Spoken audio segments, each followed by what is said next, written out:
What's this? How about Toga? I could do that. This is episode 5 of Breaking Down Character Development in My Hero Academia. And as requested, right here, we're gonna do Miss Himiko Toga. This is going to be a bit of a doozy, people. She had a very tragic life.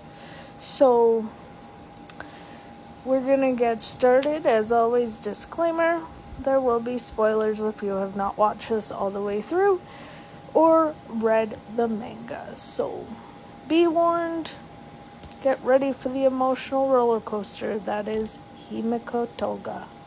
Here we go. Alright, starting here with Toga. She was always a very happy, joyful, loving life girl. She always had this kind of wispy, wheat-colored hair and her yellow cat-like eyes. But she was always smiling, always had a lust for life. Then her quirk developed, and it kind of changed things for her. She was always still a very happy kid, always love of life. But she also had a lust for blood. Her quirk is a transformation quirk. But it's called a consumption transformation. So for her to transform into somebody else, she has to ingest blood. And with this quirk, especially when she was younger, she didn't know how to control it. She didn't know what was happening. She just knew all she wanted was blood. And blood made her happy. There is a part where she's talking about it, and she found a dead sparrow, that there was a lot of blood, and she thought it was beautiful. And she generally loved the dead bird because of the blood. She would also kind of self-mutilate herself in bed for her lust of blood. She would bite herself and drink her own blood. It was a hard time for her understanding her quirk. Her parents told her she had to try and conceal herself from others. So she was always told she was a very cheerful person, sociable. She had lots of friends in middle school. She was a social little butterfly.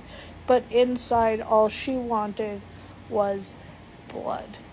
And she was breaking inside because she didn't understand. Nobody tried to help her understand what was happening. All she knew is this is how she felt, and everybody thought it was wrong. So she also would get kind of not really abused, but her parents thought her smile was creepy, ugly, that she was a deviant. They just didn't like her anymore due to her quirk and how kind of psychotic her quirk made her. And then a boy she liked in middle school, he got into a fight, and he was bleeding. And this made Toga go kind of crazy, and she started beating him also so he would bleed more. And she really enjoyed the act of what she was doing because it was giving her what she wanted, which was the blood. And then that was basically the tipping point for her. She became truly psychotic. Her parents kicked her out. They moved. And she was just left on her own. We need to also realize here that this happened when she was in middle school. So she was probably about 13, 14, maybe even 15. And all the events in My Hero Academia involving Himiko Toga, she was only 17. She wasn't even an adult yet.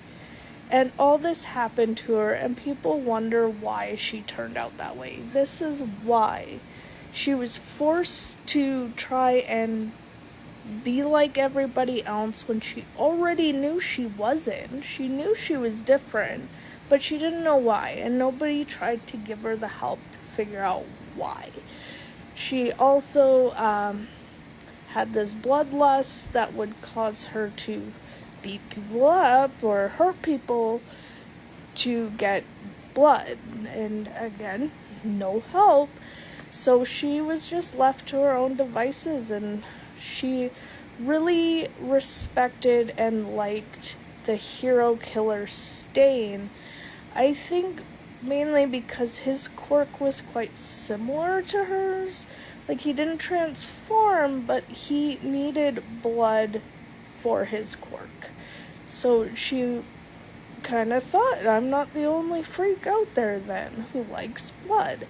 So she really liked him to the point where she wanted to become him, transform into him, and unalive him. That was her goal. And to her, that was the form of love, was to do that. She did find a place she felt like she belonged, though, where nobody hurt her in any way or talked down to her or anything, and that was with the League of Villains. Because they were all in the same boat. All of them were abused, neglected, they were called freaks, monsters. They were all the same. So she felt at home for the first time in her life. But she had no concept of what love was, what feelings were. She had no idea. So she kind of had an odd way of showing it. Anybody who would fight her, she would think were her friends, and that they were, that it was a form of love. So she did get a connection with Deku, Uraraka, Sue, because they all fought her, and she thought, this is great. They're fighting me, they like me, they're my friends. She did get a stronger connection with Deku, where she thought he actually loved her and she loved him. But it was all backwards thinking, unfortunately. But she had no concept of what any of those emotions were. So she just kind of muddled through life, and she wanted a life that wasn't hard to live in. She wanted a world that was easy, kind of the same as the other villains. She felt like life was hard, the world was hard to live in. She just wanted a place where she could be herself and nobody would judge her. So that's another reason why she joined the League of Villains, because that's what they all wanted. Unfortunately, they never got that. We're going to finish up in a part 2, where we're kind of at the end of Himiko Toga's story now, and it is very sad. So I'll see you in part 2. Alright, welcome to part 2 of breaking down Himiko Toga. Now, we left off kind of when she joined the League of Villains, and she felt like her life was 1,000 times better. She was in a happy place. Nobody judged her, called her a monster. Everything was great. Now, moving on past that, she started to realize how powerful her quirk actually was, and how she had to go about making her quirk more powerful. During a battle with some, I don't know who they were just villains, where they were trying to get recruits, basically, to build an army. They all started fighting. She had a little bit of Uraraka's blood. So she drank that and became Uraraka, and due to her strong feelings towards Uraraka, she was able to use her quirk to the full extent that in the end Uraraka can use. Generally, she can just do a little bit with their quirks, like just tiny things. She's can still use it, but it's not as powerful. But the stronger the emotion she has to the person, the more she can use their quirk and become more powerful. So she realizes this, and she's like, oh my god, I'm gonna be unstoppable. So that all happens. She basically annihilates everybody in that part, in that section there. And then kind of moving on a little bit more, she starts to get really close to Twice. She helps him when his mask gets damaged. She puts her little handkerchief over him so he didn't completely go crazy and psychotic break, basically. So she helped him. She had feelings for Twice. She did, but she didn't understand them. But as we find out later, she did have strong emotions, and she was able to use it as quirk. But when kind of going to the final part, like the war happening, the first part of the war where they break off into two sections, Twice ends up not making it. Hawks turns out to be a double agent and unalives Twice. He was able to create one more clone before he was gone, and he returned Toga's handkerchief and told her that he liked her and that she was amazing and all this stuff, which then really upset Toga. The League gets on the back of Gigamachia, and as they're tearing through town after town, Toga asks Dobby and Spinner and everybody else who's there, like, why she felt so upset. Why is this so hard? What is love? What does everything mean? And of course, none of them knew the answer. So she left. And she's like, there's only a few people who would know, and those are my friends. So she went out to find her friends, and she found Uraraka. Which in the first part I told you, kind of anybody who fought with her, she considered her friends, because she had no concept of any emotion or feeling or friendship or anything. So she thought Uraraka was her best friend, basically. So she found Uraraka, they fought, and teary-eyed in the middle of the fight, Toga asked Uraraka what love was and why she felt the way she did over Twice. Uraraka kind of just thinks this is a ploy to throw her off her game, but she does try to talk to her while they fight, but in the end, Toga ends up leaving. Really with no answers, but she said she had strong feelings towards Deku and that she felt she needed to tell him, basically.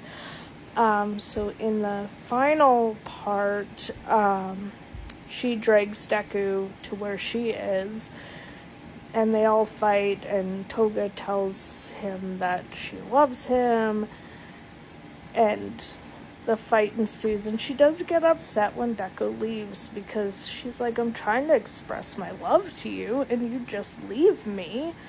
Rude. And then she feels like she's getting backed into a corner between Uraraka and Sue. So she drinks the little bit of Twice's blood that she had left and became Twice, where she started the Sandman Parade, along with Kirigiri. And she ended up creating thousands of Twice clones. They were everywhere. And Uraraka tries to find the one that is Toga. She does eventually find her. And Toga stabs Uraraka out of great emotion. She doesn't understand what she's feeling.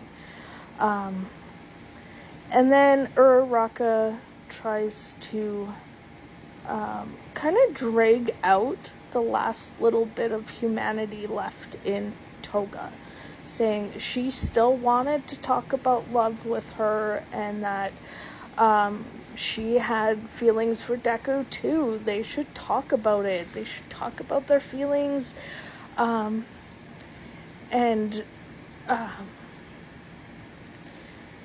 Uraraka tells Toga that she is cute. And nobody ever told her that. They always said she was creepy. Her smile was creepy. So she gave a smile and she said, you really think I'm cute? And Uraraka says, you are the cutest in the world. So when they hit the ground, Toga decides she wants to save Uraraka, her best friend, the one who took the time to try and understand her. And you can tell, because she says that Twice did the same thing for her. He transformed her into himself, and he was able to do a transfusion. But you can see when she is setting up for Uraraka that she breaks the needle off that would allow Uraraka's blood to flow into her. She stopped the actual transfusion. And you can see, especially in the picture I have here, that the ones going into Toga, they don't have blood in them. She literally sacrificed herself to save her best friend, basically, is what she thought. Toga was a villain who turned into a hero. She willingly sacrificed herself to save another. And Uraraka holds this forever. And she basically turned her life into helping people like Toga. So more girls like Toga wouldn't have to go through what she went through. And it is still so emotional when I watch this episode that she knew she was gonna die. She knew it, and she didn't care. She was like, my friend is dying, and I will do what I need to save her. And she did. And she was at peace for the first time in her life, knowing she did something right and something not selfish. I love Toga. She's one of my favorite characters. She should be yours too. See you in the next episode. Bye.